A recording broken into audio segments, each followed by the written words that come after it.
Assalamualaikum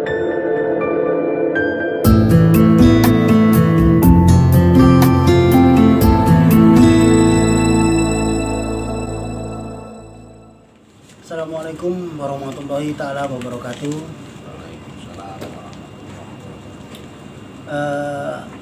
Kali ini saya main ke Pak Yai lagi ya, untuk membahas masalah-masalah yang kemarin itu, yang perihal pertanyaan ya, sebenarnya pertanyaan dari subscriber mengenai masalah zikir yang dipergurukan atau digurukan itu. Tuh, nanti kita tanyakan kepada beliau langsung ke narasumbernya. Jangan lupa like, komen, dan subscribe di channel Sejadah Gaib agar bisa makin berkembang dan saya lebih semangat lagi bikin kontennya. Masalah berbagi keilmuan apa saja nanti, terus agar bisa bermanfaat untuk orang ya, khususnya buat saya pribadi. Salam santun, salam sejahtera, salam rahayu buat sedulur-dulurku semua. Kita langsung saja ya ke pokok pertanyaan yang dari para subscriber nih. Nah, ini dari Ahmad Wais ya. Ahmad Wais. Assalamualaikum warahmatullahi wabarakatuh. Salam takdim untuk Ustadz Komarudin, maksudnya beliau ya. Pak Ustadz, video Pak Ustadz untuk menyampaikan zikir itu harus digurukan. Saya jadi penasaran, zikir yang bagaimana yang harus digurukan?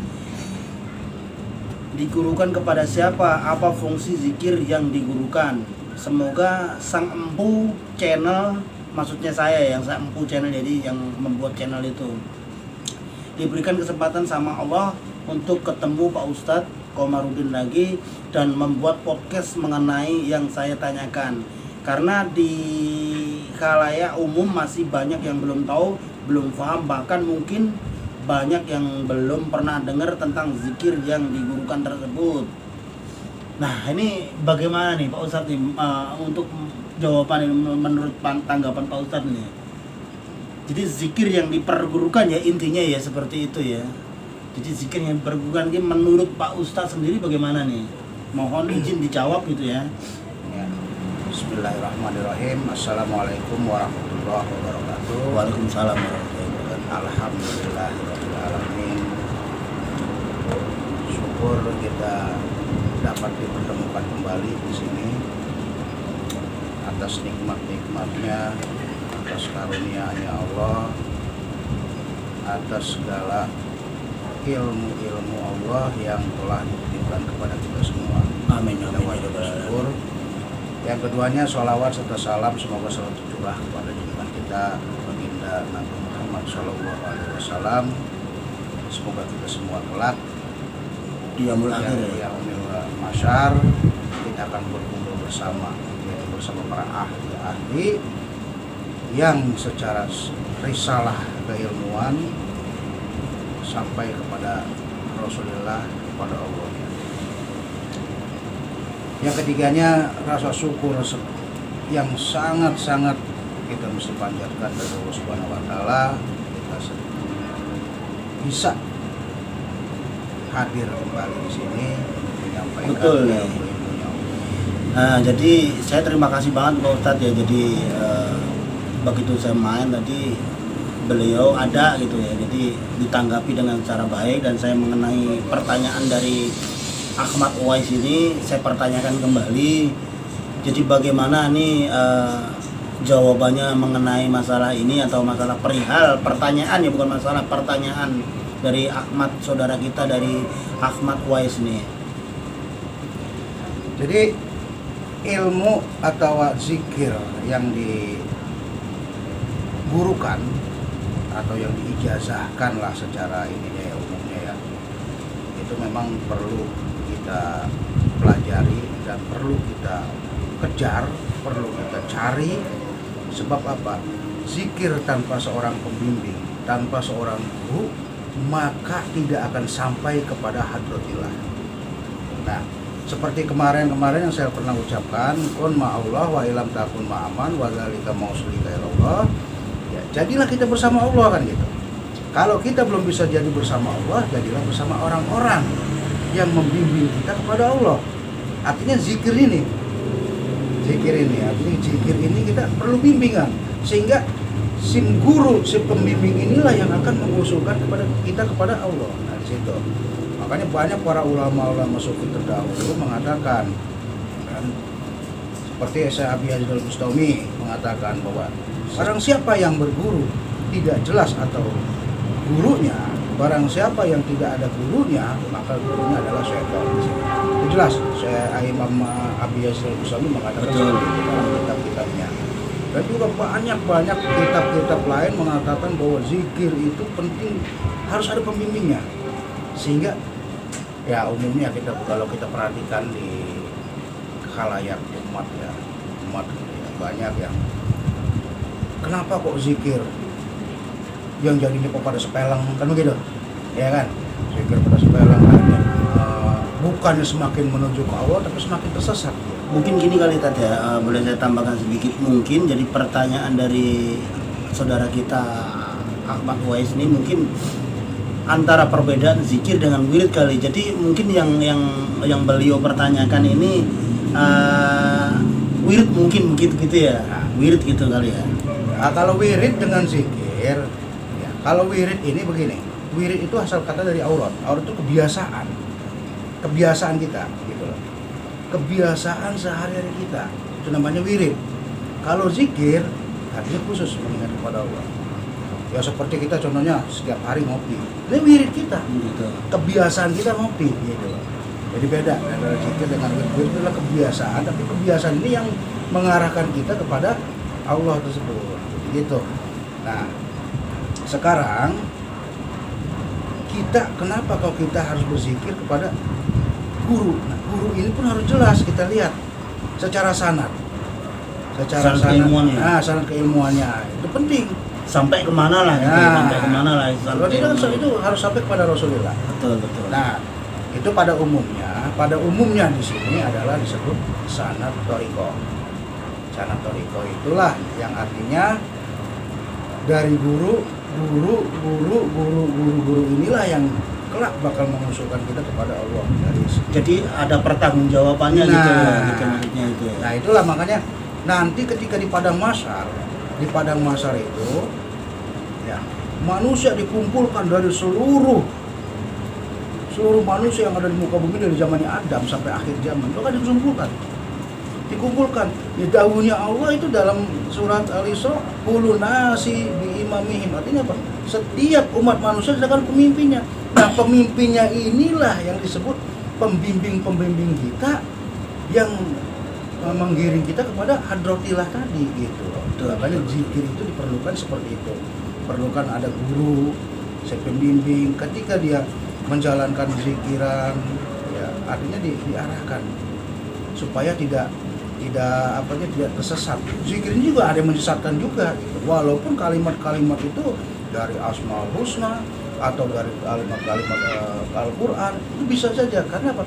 Yang sesat seperti itulah yang tanpa ada guru. Nah, itu. Jadi sanadnya tidak jelas ya kawan-kawan ya.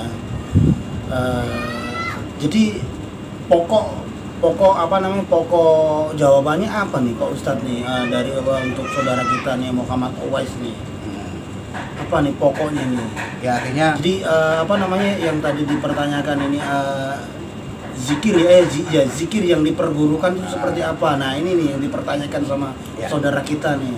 Ya, kita kembali lagi tadi untuk saudara Ahmad Uwais Al-Qarni, artinya teruslah kita mencari guru-guru yang membimbing kita dalam hal zikir tadi, mengingat kita kepada Allah. Ala bizikrillah tatma'innul qulub, artinya supaya hati itu tenang. Apapun yang ada, perkara-perkara di alam dunia ini datangnya dari Allah dan kembali kepada Allah, sehingga tujuan kita kepada innalillahi wa inna ilaihi raji'un tadi. Ya, artinya ketika jenengan Ahmad Uwais Al-Qarni sudah mendapatkan guru-guru yang bisa membimbing kepada hadratillah dengan cara zikir tadi, ya wabil khusus ya thariqah tadi ya, dari wabil khusus thariqah tadi yang membimbing kita kepada Allah, terus jalani. Nah, artinya carilah oleh kita guru-guru yang sanad keilmuannya jelas. Kalau dalam ininya mutabaroh, yang mutabaroh artinya yang secara sanadnya itu jelas itu kepada Rasulullah. Tapi banyak juga tadi ya begini, banyak orang-orang yang apa ya, yang zikir, maksudnya setiap habis sholat aja di rumah gitu kan, dia zikir biasa gitu. Ya. Apakah mungkin ini zikir yang tidak dikhususkan? Nah, maksudnya mungkin yang Muhammad Uwais ini Yang khusus gitu. yang dikhususkan gitu mungkin, atau mungkin menurut Pak Ustadz yang zikir yang dikhususkan gitu ya untuk mencapai sesuatu gitu ya. Iya. Gitu, untuk mencapai keilmuan atau mungkin mencapai segala sesuatu lah gitu ya, intinya ingin bermunajat kepada Allah untuk mencapai sesuatu gitu ya. Iya. Mungkin kalau kata Pak Ustadz begitu ya, jadi zikir yang dikhususkan gitu ya. Jadi memang banyak sih perihal masalah orang-orang yang zikir gitu ya, di rumah asal zikir misalnya la ilaha illallah, la ilaha illallah ya, atau mungkin astaghfirullahaladzim begitu ya. Tetapi itu kan tidak dikhususkan ya untuk ketenangan diri aja ya kan gitu ya. Tetapi kalau mungkin menurut Pak Ustadz nih zikir yang dikhususkan ya, yang harus mempunyai sanad keilmuan gitu ya dari sang guru atau sang pengajar gitu ya. Nah, mungkin menurut Pak Ustadz seperti itu. Jadi itulah jawabannya ya, zikir yang dikhususkan gitu ya maksudnya gitu. Ya, pada intinya zikir ini bagaimana caranya bukan hanya di lisan. Ya, bukan hanya di lisan tapi masuk ke dalam qalbi. Ke dalam qalbi kita. Di dalam qalbi inilah tempatnya, artinya tempatnya kita bisa memandang Allah. Dan gitu. Nah, makanya kenapa kok guru-guru yang secara sanad keilmuannya gitu sampai ya artinya muktabar itu ya artinya beliau-beliau lah yang membimbing kita kepada hadratillah tadi, mengarahkan hati kita, qalbi kita, kan gitu. Qalbi kita untuk menuju ke hadratillah. Sebab kalau hanya menggunakan kepala, isinya kepala, gak bakalan sampai, kan gitu. Kenapa kita harus buat? Nah, ini artinya zikir yang benar-benar bisa masuk ke dalam qalbi. Gitu. Bukan hanya di lisan toh, kan gitu. Bukan hanya di lisan. Nah, kalau hanya zikir di lisan ya mungkin pada umumnya setelah sholat, ya kan 33 atau la ilaha illallah. Tapi kalau jika kita membaca la ilaha illallah, nah, la ilaha illallah pun ada tata caranya.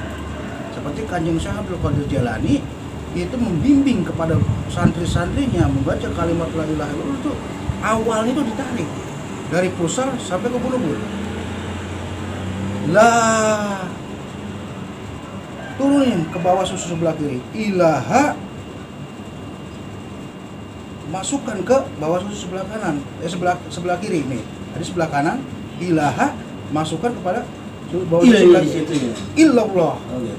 Allahnya masukkan ke dalam sini. Nah, itulah. Nah, itu. Artinya yang digurukan ya seperti itu tata caranya, ya kan? Tata caranya sehingga benar-benar mengarahkan kita kepada jalannya Allah. Gitu. Jadi setiap zikir itu memang ada manfaatnya ya kawan-kawan ya. Setiap itu ada manfaatnya. Cuman posisinya ini doa atau zikir yang dikhususkan ya. Zikir yang dikhususkan inilah yang maksud Ustadz Komar ini biar biar mencapai sesuatu atau keilmuan ya. Kalau banyak sih ya sebenarnya saya sendiri pribadi juga sering zikir, cuman kan maksudnya itu zikir yang biasa ya, setiap habis sholat gitu, atau membaca la ilaha illallah, atau membaca istighfar itu kan, terus atau membaca hasbunallah wa ni'mal wakil. Banyak sih sebenarnya kan gitu ya. Cuman kan posisinya inilah yang dimaksud sama Pak Ustadz ini jawabannya. Jadi zikir yang dikhususkan atau yang mencapai sesuatu, karena kemarin kan perihal masalah saya bertanya seperti zikir-zikir khusus gitu ya. Terus saya di situ di belakangnya saya menanyakan bagaimana sih mengantisipasi ya kalau ada orang yang kena gangguan ain ya. Nah inilah maksudnya jawabannya dari Pak Ustadz ini kan gitu. Salah satunya itu juga. Gitu. Sehingga di dalam tubuh kita ini ada namanya latoib. Ya latoib 7 tadi. Kolbi, ruhi, siri, khofi, akfa, nafs, kolab. Nah, di sini kenapa? Boleh diulang nih Pak Ustadz, boleh diulang nih. Biar pemirsa ini nggak salah paham nih maksudnya gitu. Jadi di dalam tubuh kita ini ada namanya latoib. Ada berapa tuh? Ada 7. Oh ada 7 ya kawan-kawannya. Yang pertama nih di bawah susu sebelah kiri namanya Kolbi. Terus susu di bawah susu sebelah kanan ruhi. Nah di atas di susu tengah-tengah ini di atasnya sedikit lah ya. Namanya siri. Sebelahnya lagi khofi. Di tengah-tengah jantung ini akfa. Nah ini nafs ya pas di bidang ini nafs. Di ubun-ubun sini kolab. Oh kolab berarti bener 7 ya. Ada 7. Bener. Kenapa? Disitulah tempatnya setan gelantungan lah bahasanya kayak gitu ya. Jadi mengaruh-arui lah ya, Makanya Allah memerintahkan kita di dalam Al-Qur'an ingatlah kalian kepadaku dengan sebanyak-banyaknya. Gitu. Yang artinya dengan sebanyak-banyaknya ini berarti kita nggak ada jeda waktu untuk diam. Hati nih utama nih. Ya kan hati sebanyak-banyaknya, zikron kasiron, artinya zikir yang sebanyak-banyaknya. Terus Allah lagi mengingatkan kepada kita lagi. Ingatlah kalian semua kepadaku di saat berdiri, duduk dan berbaring. Artinya di setiap gerakan kita, langkah kita, itu harus dulu dengan. Nah, bagaimana cara itu ya? Itulah tanpa adanya guru pembimbing, maka tidak akan kita sampai kepada zikir tersebut. Gitu loh. Kalau zikir-zikir umum sih ya banyak, sehingga nanti ketika latoib kita yang 7 ini sudah terisikan dengan lafzul jalalahnya, dengan zikirnya, maka Allah sudah janjikan dalam surat Al-Baqarah ayat 261